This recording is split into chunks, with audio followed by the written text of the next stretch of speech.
हेल' लोगोफोर, नोंथांमोनखौ आंनि चेनेलाव बरायबाय। आं नोंथांमोननि गेजेराव मोननै बर'नि गोदान शर्ट फिल्मनि आपडेट लानानै फैदों। आं आसा खालामो नोंथांमोनहा अननानै आंनि भिडिअखौ जोबजासिम नायलांगोन। सेथियाव दङ दैमु दि क्रेकसन चेनेलनिफ्राय। बिथांमोननि चेनेलखौ गोबाङानो मिन्थिखायो आरो गोबाङानो मिन्थिया। बे चेनेलनि गेजेरजों बिथांमोनहा शर्ट फिल्मनि भिडिअ लानानै फैबाय थायो। बिथांमोननि बे शर्ट फिल्मनि टाइटेलानो जादों दाहारनि अरगें। बे शर्ट फिल्मखौ बिथांमोनहा बावैसो सिगाङाव आपल'ड खालामना होबाय। बे शर्ट फिल्मनि भिडिअआ थारैनो बयनिबो गोसोखौ बोनो हानाय, नायबाय थाथाव, बाख्नायजाथाव, गोजोन होनो हानाय, ओंथि गोनां शर्ट फिल्मनि भिडिअ लानानै फैदों।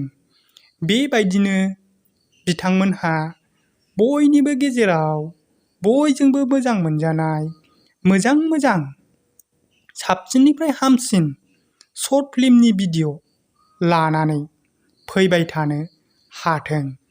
बे चेनेलनि लिंकखौ आंनि चेनेलनि डिस्क्रिप्शनाव होनानै दोनदों।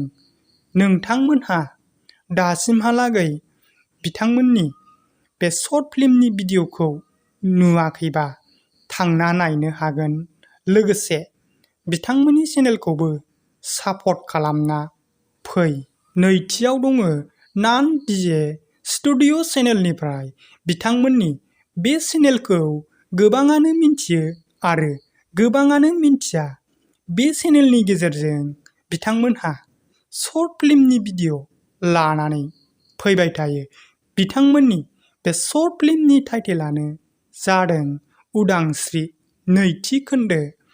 बिथांमोनहा बे शर्ट फिल्मखौ बावैसो सिगाङाव आपल'ड खालामना होबाय। थारैनो बिथांमोननि बे शर्ट फिल्मआ ओंथि गोनां, बयनिबो गोसोखौ सोमोनांहोनो हानाय, नायबाय थाथाव, बाख्नायजाथाव शर्ट फिल्मनि भिडिअ लानानै फैदों।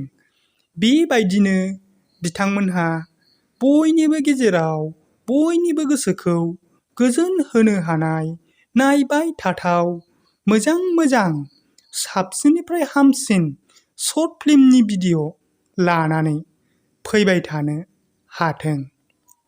बे चेनेलनि लिंकखौ आंनि चेनेलनि डिस्क्रिप्शनाव होनानै दोनदों। नोंथांमोनहा दासिमहालागै बिथांमोननि बे शर्ट फिल्मखौ नुवाखैबा थांना नायनो हागोन। लोगोसे बिथांमोननि चेनेलखौबो सापर्ट खालामना फै। आंनि दिनैनि भिडिअआ बेखिनियानोमोन। नोंथांमोनहा आंनि चेनेलाव गोदानबा अननानै चेनेलखौ साबस्क्राइब खालामना ला। लोगोसे खाथिनि बेल आइकनखौबो अलआव थुनानै हो। आं नोंथांमोननि गेजेराव बेबायदिनो बर'नि गोदान शर्ट फिल्मनि आपडेट लानानै फैबाय थागोन।